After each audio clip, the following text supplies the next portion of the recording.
Hello and welcome to day 2 of 30 Days of Doodles. Today we are starting off with some paper related doodles. So we're going to get right in with one of my favorites, which is the banner. So pick up your pencil and we're going to start by drawing a rectangle, and you can make it as tall as you like. I like to go with 2 units. This just helps me space out my tails a little bit easier. So now what we're going to do is we're going to draw 2 other rectangles. So starting in that top left corner, we're going to draw a rectangle, and then in the bottom right hand corner. So you can see that there's some overlapping going on, but we're not going to really see that. Those are just our guidelines.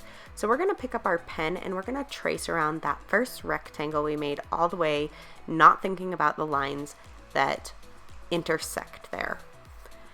Now we're going to erase those inner parts, and as you get better at this and as you feel more confident, you don't have to do that part, but it does make it a little bit easier. So now we know not to draw those lines. So now we're going to follow those horizontal parallel lines on each rectangle, and then the back line that will connect down into that middle rectangle. I left the 2 side pieces off for now because then we're going to go in and make this inverted triangle shape for our tail ends. So now I'm going to pick up my pencil and I'm going to show you this line we're going to make. So we're going to, on each of these little tail ends, we're going to create a triangle, and that's the fold in the banner. So then you're just going to draw this diagonal line from corner to corner, and then I like to fill mine in with some little hash marks, and that kind of gives it the effect that these pieces are bent back behind, so they're shadowed and they're not in the forefront. So that is the completion of our banner, and now we'll move on to the second one, which is a paper scrap. These are great for setting notes or goals or even using your weekly. So again, we're just going to start with a rectangle shape. You can make it as big or as small as you want, and it doesn't have to look just like mine. Now we're going to take and draw a diagonal but narrow rectangle along one of the corners. So the corner is sticking out, but it's overlapping. So this is going to be like a piece of washi tape. In the opposing corner, in the bottom, we're going to create a triangle by dividing that corner with a diagonal line. And then we're going to kind of mirror that triangle up onto the piece of paper. So this is as if the bottom corner is folded up. So the first thing we're going to do is draw over our sheet of paper. Be sure not to cross over those lines where the washi tape strip is, because the washi tape is in front of the scrap of paper, so you wouldn't see that scrap of paper outline behind it. So don't go over that bottom triangle either, because that part was just a guideline. So then go over your washi tape. I like to add these little jagged edges as if it was ripped, and then finally add in that little triangle piece for the folded up corner, and then you have a completed paper scrap. Moving on, our final doodle is a notepad. I love to use these in my journal. These are so fun to draw, and then you can add quotes to them or notes or to-do lists or whatever you want.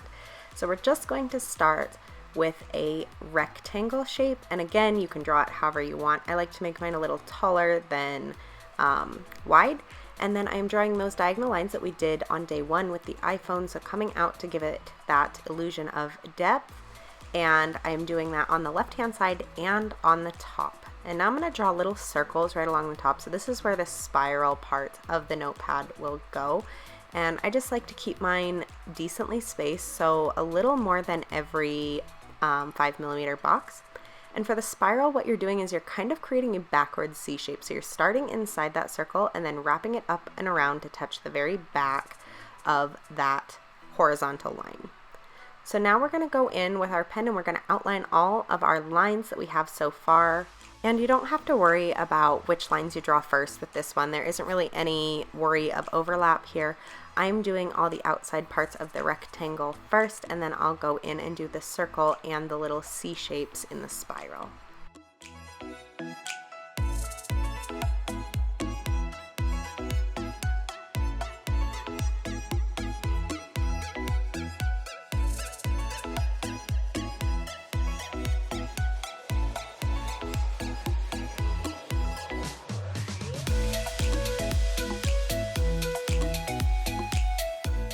To add our final details, I am picking up my finer point pen and I'm going to add some parallel lines on the inside portions of that back piece of the notepad, and that looks like paper that is between the cover or that front page and the back so that it's just a little bit more realistic. And then I like to add some lines here just to give it that real notebook feel. So when you're done doing that, you are done for day 2. I hope to see you guys here for day 3. If you haven't yet, be sure to subscribe so that you'll be notified when the next video comes out. Thank you for watching, and I'll see you guys tomorrow.